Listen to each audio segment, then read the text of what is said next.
Today's video is sponsored by Camel City Mill. So welcome back to Outdoors with the Morgans. It is first thing in the morning and we need to go get a load of stone. We're gonna get a couple today. We had frost this morning. It was about 29 degrees when I got up. I think it's gonna warm up to the low 60s today. So I'm thinking in the next couple days we're gonna have our first fire. But anyway, I gotta tell you a story. Yesterday, here, I'll just show you. I'm taking a roundabout way to show you this, but we live a couple miles from a major interstate, Interstate 79. So this is Interstate 79. We're about to go underneath it here. And I came out this way yesterday, and both northbound and southbound were at a standstill. Nothing was moving. So a couple miles down the road both ways, there are exits to get off, and a whole bunch of people got off the exits, which caused a gridlock on the side roads as well. And you know what the problem was? One single cow got out of the fence somewhere and was in the median, and it gridlocked the entire area. There were emergency vehicles. One cow shut her down.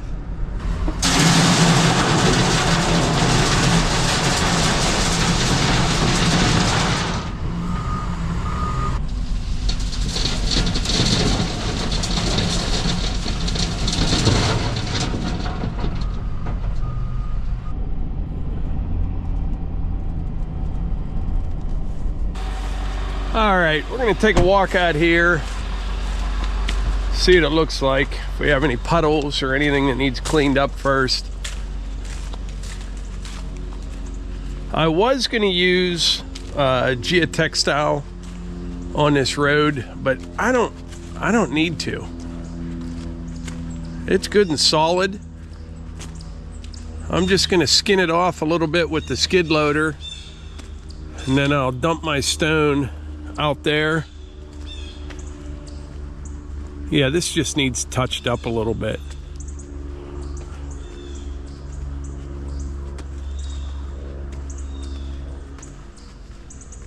Yeah, it's good and solid. If I didn't have that roller, if I didn't have Adam's roller, I would use geotextile. But I have it, so I'm not going to.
All right, things are still a little bit slimy in places with all the rain that we had the other night. I got a puddle out there in the pad. That will dry up pretty much today, and what's left, I'll just skin that off. I've got more good shale to put on top of it. I need to do like a final check on the grade and roll everything once again, and then I have stone coming tomorrow for this, just a load of 2B limestone, and I will have some 2A limestone coming for the road.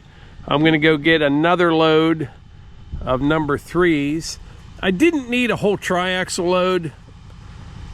I need 2 or 3 loads of this in my truck, so I'll get that today for the road. And then I'm gonna make a turnaround here, which I need it for them to build the building, and I will use it in the future. That one maple tree, I don't want to get into taking more trees down right now, but I think I'm going to. That tree should come out. There's an old stump right there. Take that out, and I could make a nice turnaround right in there. But yeah, I'll be glad to get that stone down tomorrow. Get everything dried up today, get all the stone down, then the weather can do what it does. All right, getting load number 2.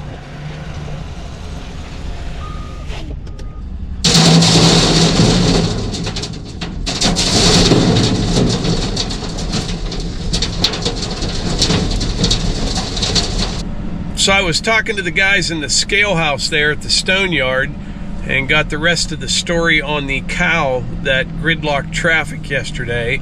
There were police and first responders everywhere, and they had to find a cowboy to bring a horse out, and he lassoed the cow. So nobody knew what to do.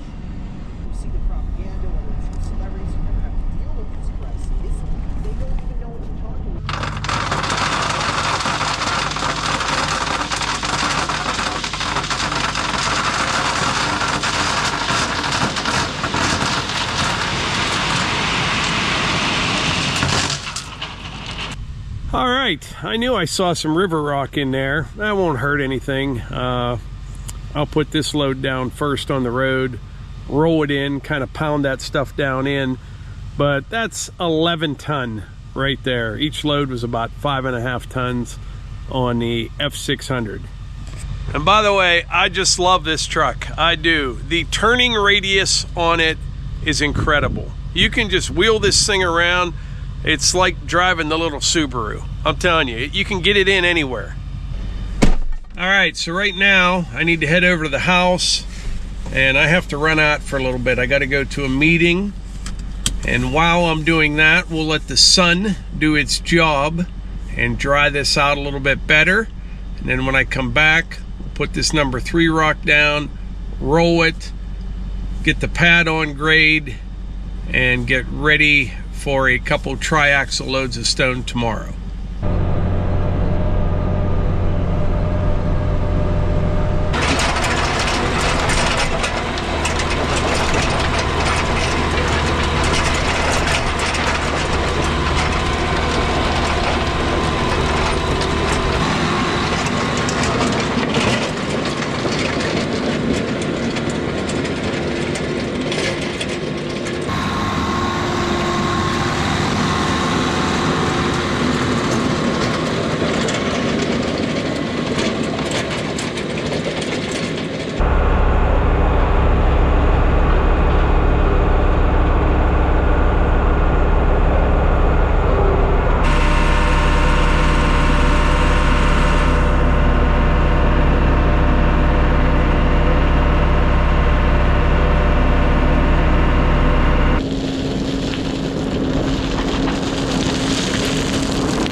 This thing here, Adam's roller, this is the greatest thing ever.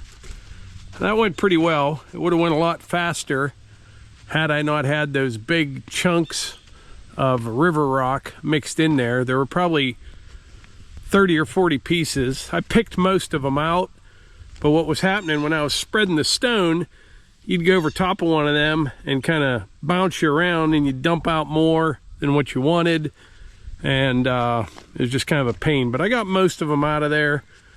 Got the base rock in, rolled real well. Tomorrow we'll put 2A limestone on this, but this will make a really good road. And then over on the pad where the wet spots were, I just raked all that with the teeth a little bit. I'm gonna let the sun dry that some more, and then this evening I'll bring my laser out here. We'll shoot the pad, spread the rest of that shale on there, roll it, and we'll be good to go. I also need to bring the excavator back out and get rid of that stump right there. That's a pretty good size one, but what I did here, I'm kind of making a little turnaround, both for my use and their use. Because the way I see it, you know, the building's going to sit over there. That pile of dirt will be gone right there. I can make a nice spot in here. So, you know, if you're bringing a trailer out, you can pull up here, back in there, get out. Eventually, you know, this winter, we got more trees to clear going that way. But if I just make this a little bit bigger, that'll be good for now. All right, this day kind of got away from me, but I got about an hour before it gets dark. So I think we can take care of a few things while we're out here. But man, this is a nice road right here. This is gonna hold up really well. You know what else holds up good? Camel City Mill socks. They hold up good, actually great. They have a 10-year durability guarantee. They are the best socks I've ever seen or heard of. And if you don't believe me, read through some of the comments from people that bought Camel City Mill socks. They stay up, they wick sweat, they keep your feet warm in the wintertime, cool in the summertime. They're just a fantastic product. 100% American made, right down in North Carolina. And I told you before, I'm not going to stop talking about these socks until everybody has feet that are as happy as mine. I put my boots on each morning, normally around 5:30, take them off about 8:30 at night. These help keep my feet super comfortable, dry. They're just a fantastic product. They really are. Save 10% on my favorite work socks from Camel City Mill with code Morgans10. Link in the description.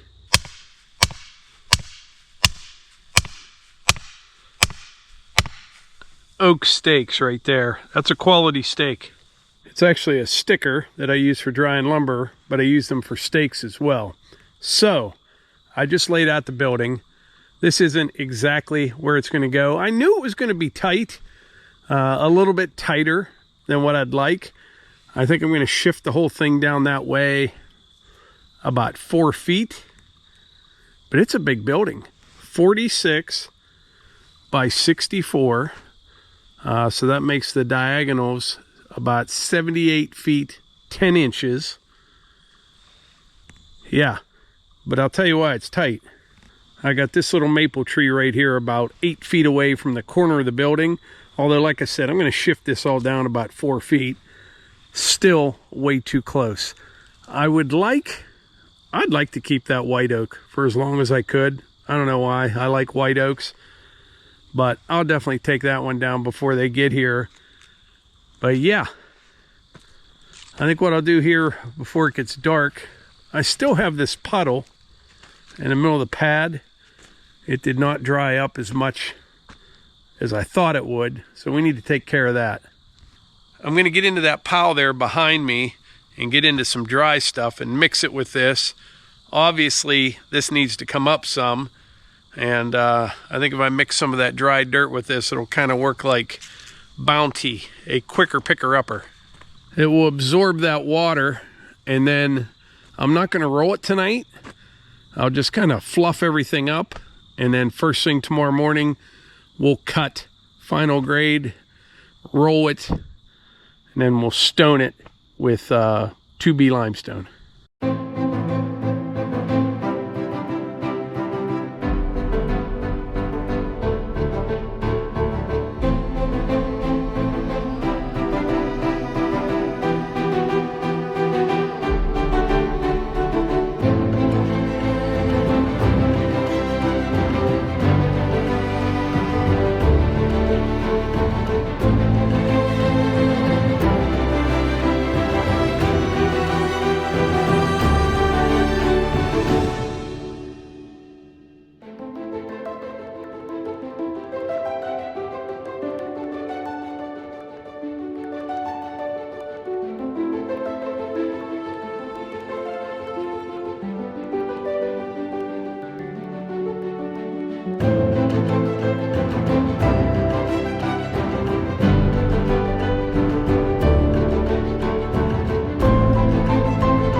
right, it is first thing in the morning and I'm freezing. It's about 30 degrees. Well, it might have warmed up a little bit by now, but it was 30 when I came out here. I got the pad rolled. I need to hit it again, finish grade. I'm getting close. When you see those little lines in there, you know, it's pumping just a wee little bit. What happened was, it was so dry for so long, I put that dirt in here, that shale, a little bit of clay mixed with it, and I rolled it. But when we got all that rain, it really soaked it up, you know? So it's coming. It's almost there. I mean, it's good and hard, but it's just gonna get better from here. I have 2 loads of stone coming today. A load of 2A limestone for the road and a load of 2B limestone for the pad. Yeah. But there were deer everywhere out here this morning. On the way out, I saw Ned, the no-ear deer, the little spike, and there were 7 or 8 right over there. And then I'm ripping around in the skid loader. I just got out, and there's a little spike right here. Walked right across the pad, just kind of looking at me.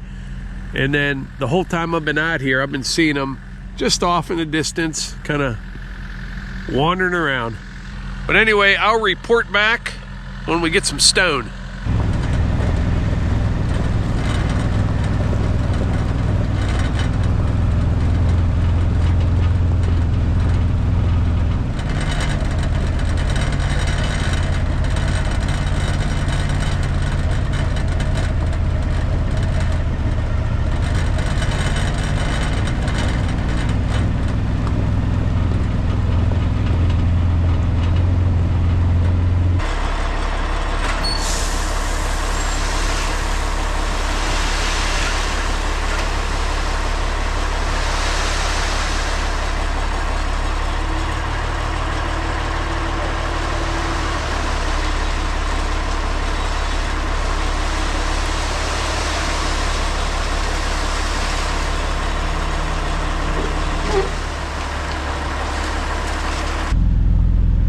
All right, so that's a pretty good sign right there. That was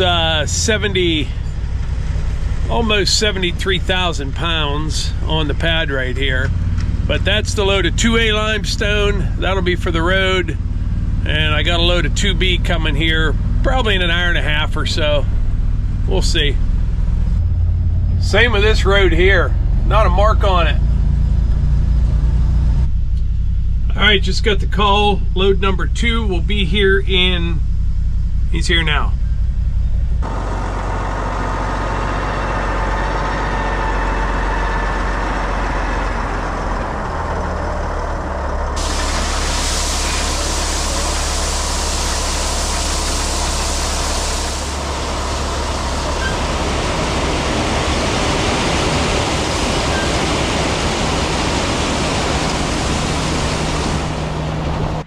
All right, so we have 2B limestone, AKA 57s, which is like the size you see there, clean, right? No dust. And here we've got 2A limestone, which is about the same size down to dust. This stuff will pack real well. This will go on the road out through there. And this will go on the pad just to keep them out of the mud when they're building the building.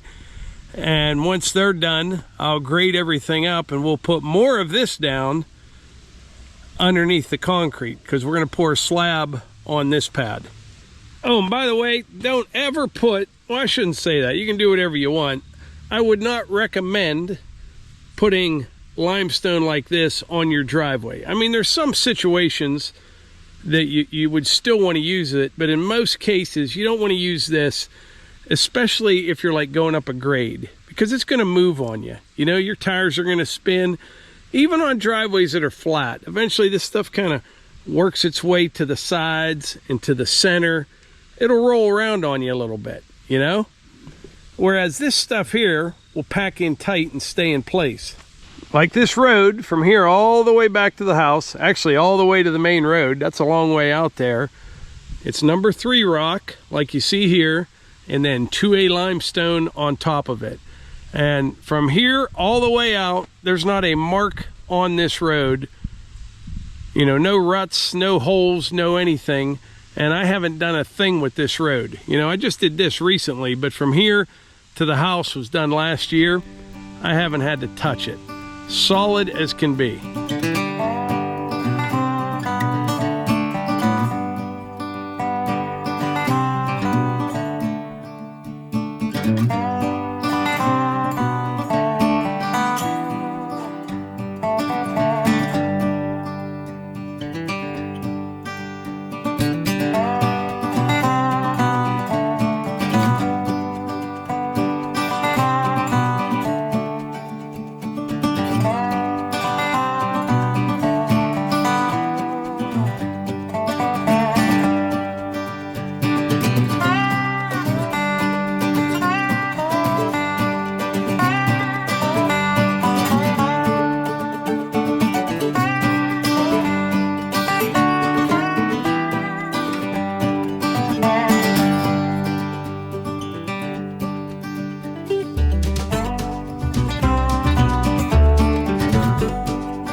I got the road ready to roll. Looks pretty good. Since I have the land plane, I just use the skid loader because it's got a bigger bucket just to get the stone on there where I want it, you know, close, and then just use the land plane backwards. And the reason I go backwards is you have the tractor sitting the way you want it sitting. You know what I mean? It's not pitched this way. It's not like this. It's not like this. It's sitting on like finished grade. And as long as you keep stone in the land plane, you can carry that grade with you all the way out. I mean, not in one pass, but several passes. You just have to keep stone in the land plane, because if you run out, your back tires are going to dip down into a hole. It's going to throw you off.